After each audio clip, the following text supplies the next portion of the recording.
Samples que tenemos para la aplicación Kaustit, una aplicación que te permite usar y cargar samples. Lo nuevo, bueno, aquí tenemos hasta julio. Lo último que se agregó fueron, por ejemplo, para Cumbia Villera de la agrupación Marilyn y también se agregó un tema sanjuanero, Ya no seré tu pañuelito. Voy a probar rápido. Ya hice muchos videos probando todos los demás samples, así que solo voy a probar los últimos y uno que otro.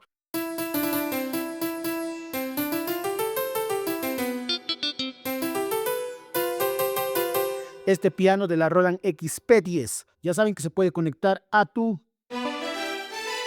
teclado como si nada. Increíble, ¿verdad? Todo esto tenemos.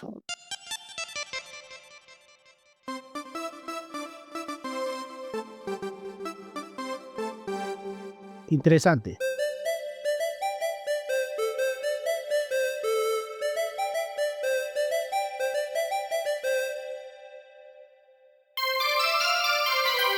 Mire, lo puedes tocar con tu celular, sin embargo es muy pequeño y también lo puedes conectar vía MIDI a un teclado real. Bueno, y esos son los samples. Ya les mostré muchas veces que tengo de todo.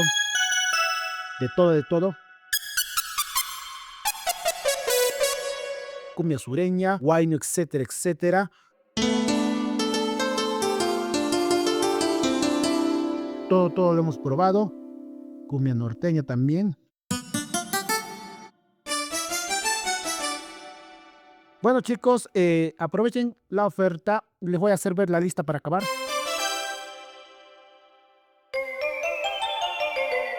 Ya les mostré muchas veces, pero lo vamos a ver ahora. Esta es la lista entera. Tenemos acordeones reales de Ada, Marilyn, Amar Azul, Amorcito de los Puntos, Camino a España de Corazón Serrano, Cerveza Maroyu, Yarita, Del Casio, Sociedad y Juliaca, las guitarras, Muñequita Mili, San Mateo, Alaska o Marina, Enlace, Huayno, Maroyu, Urruscaya, Roñis, etcétera, etcétera, etcétera. Todo lo que les muestra aquí.